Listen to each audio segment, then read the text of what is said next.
Well, that was shithouse. That was a complete and utter demolition job. This is the round 5 review after the Adelaide Crows smashed the Blues 18 goals 10, 118 to 9 goals 8, 62 at the Adelaide Oval Thursday night as we kick off Gather Round. Oh boy. Oh boy. There was nothing in my mind that led me to believe that we were going to lose like that last night. I played the scenarios in my head. I just didn't see us losing, let alone losing like that. I was very confident going into the game. Perfect opportunity, couple of games under our belt where we've won games a little ugly and we've got things to improve on, and get the midfield back, the 5 of them, the best midfield mix that we have back on the park for a chance to really turn the narrative around our midfield dominance, which we haven't had now for the entirety of the season so far. And we just ran into the Crows, mate. Sheesh. That was super. They were dominant from the get-go. And in a really funny way, they probably played the way we want to play. That powerful brand of football. They were very tough, and full credit to them. I was clearly deluded. I did not smell real danger signs until probably the Luke Pedlar goal late in the first quarter.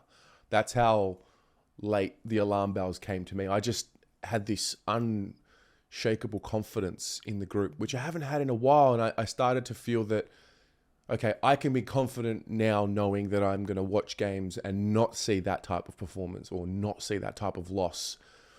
And even if we do lose, it's not going to look like that. I was wrong.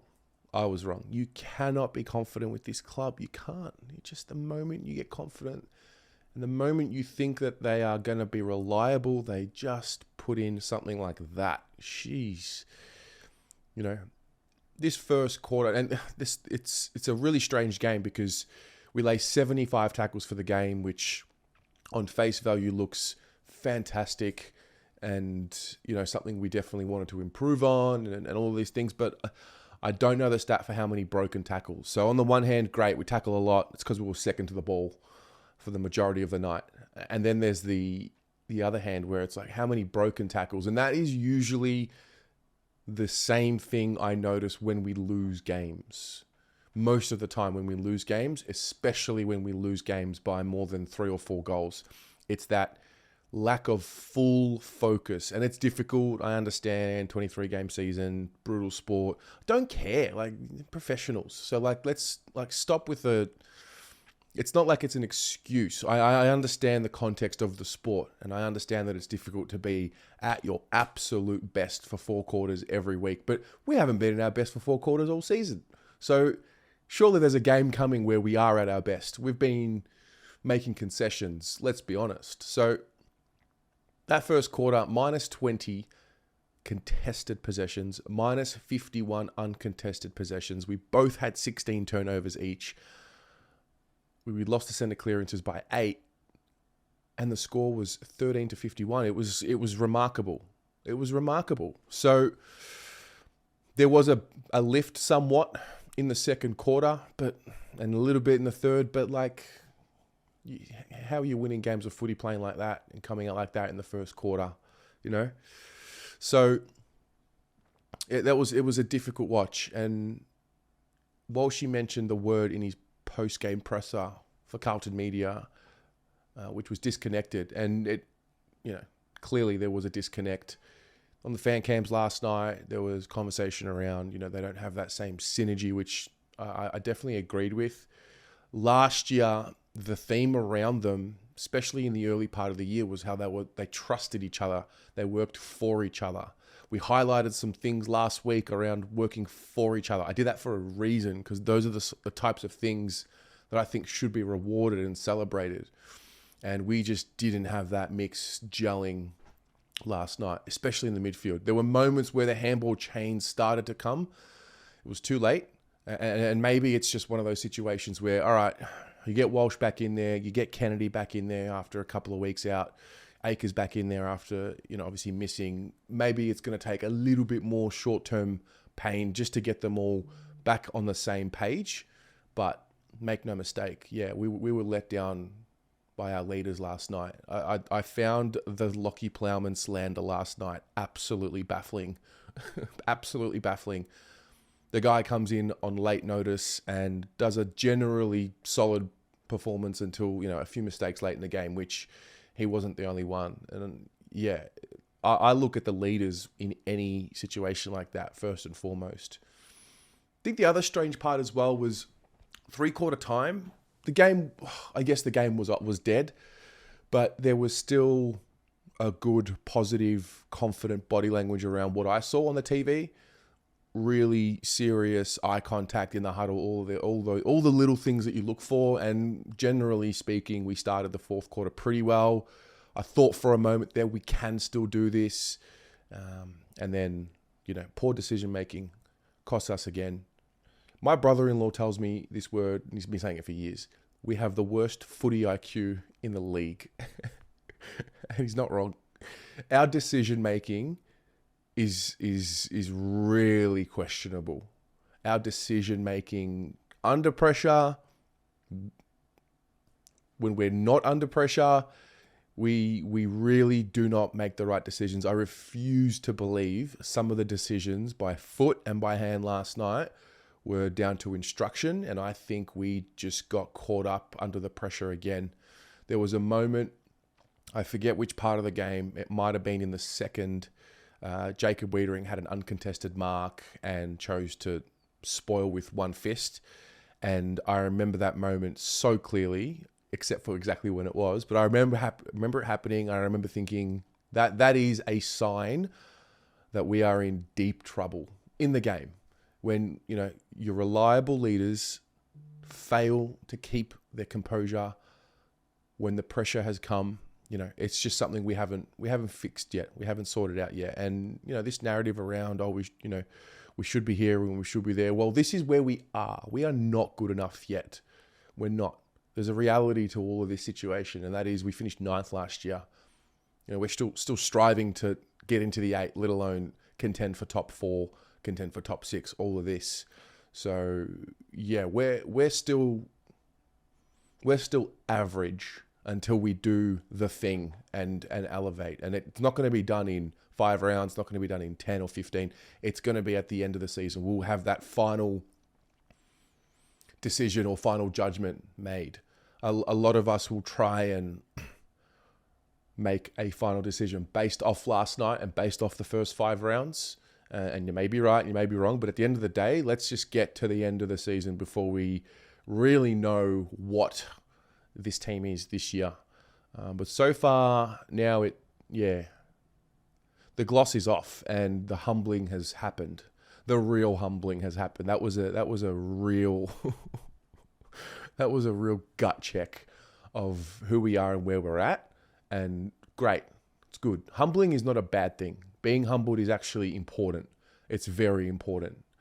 In all facets of life, you need to be humbled. The moment you think you are going, too good, or the moment you think, it's going to be okay because it is generally the moment you're in danger. And I think we suffered the fate of that.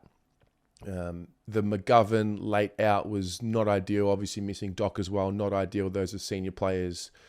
Those are guys who they organise us in the back half for the most part. So not ideal, but at the same time, it didn't matter. It didn't matter because the midfield was brutally beaten, in my opinion. Brutally beaten. I was a little bit concerned with the comments post-game and and maybe Voss is just trying to keep confidence. But generally speaking, I was a little bit concerned around just the way. Maybe it was just a safe face on camera in the main press conference, but what is really being drilled into them behind closed doors, I'll never know. Not this year. I won't know. But yeah, I just didn't come away from that press conference feeling this confidence that I usually do when he speaks. It was very strange. Can't sweep it under the carpet. It's there. It's there in plain sight for us to see that there's a template there. If we're not winning the contest, we are just getting punished. I don't know what the stat is, but we seem to have this ability that when things don't go our way, like if we turn the ball over or if we give up a mark in a dangerous part of the ground, we get punished seemingly so much more efficiently than everyone else. And I'm sure that's not the case because, I don't watch every other team closely like I watch our team, but especially in that first quarter, any time there was just a break in play from the Crows, one mistake from us ended up having a chain reaction to a goal. They were borderline perfect. It was impressive. So now what? That's the big question. All right, we've lost by 56 points. Bad loss. Now what? It's round 5. I don't think we can define the season based off one loss, even though it is a pretty poor loss. If you look at the context of everything, gather around the Crows, it was very important for them to play well to get this thing going again in Adelaide, and so I can understand they were really juiced up for the game. I can, but there's no excuse. So what are we going to do next week is the big question. McGovern calf tightness, Adam Sard calf tightness. I don't know if Doc's going to be ready next week. Question marks. All of a sudden, 1 week in football, and you go from, we've had some consistency with players, and then you're like, oh my God, we just lost half our back line. So let's see. Let's see what happens. No excuse, because the Saints are decimated with injury as well, and look how they're playing. There needs to be a better element of connection with the group. Where is it? What happened? Where is the connection? Why has it been lost? They've been playing with each other for longer now. Where is the connection piece? Where is the powerful brand, the trust, the connection, all of that? What happened? What's gone on? That's a serious question that needs to be asked. Why have they gone back into this individual shell of theirs? Why? What has happened? What is the issue? Who knows? But I look forward to finding out, because it's the beauty of the sport is that it just reveals all. In the end, at the end of the day, all is revealed. So we'll find out. But yeah, not good. Player of the game, Walsh. Thought Newman did a relatively good job on Rankine as well. That was a big matchup, but yeah, what does it even matter? Good to get Walsh back, obviously. What a story. What a guy. He's a shining light on a really dull performance. So, yeah, but what about you? Like, where do you sit now after, a sleep? I thought having a sleep would generally give me a better perspective. And if anything, it's probably pissed me off even more that we did it again in a very similar manner. It reminded me a little bit more of Brisbane at the end of last year than Adelaide, even though the first quarter was very similar. But yeah, not good. Share with me your thoughts. Share with us your thoughts. See you in the comments. Go Blues.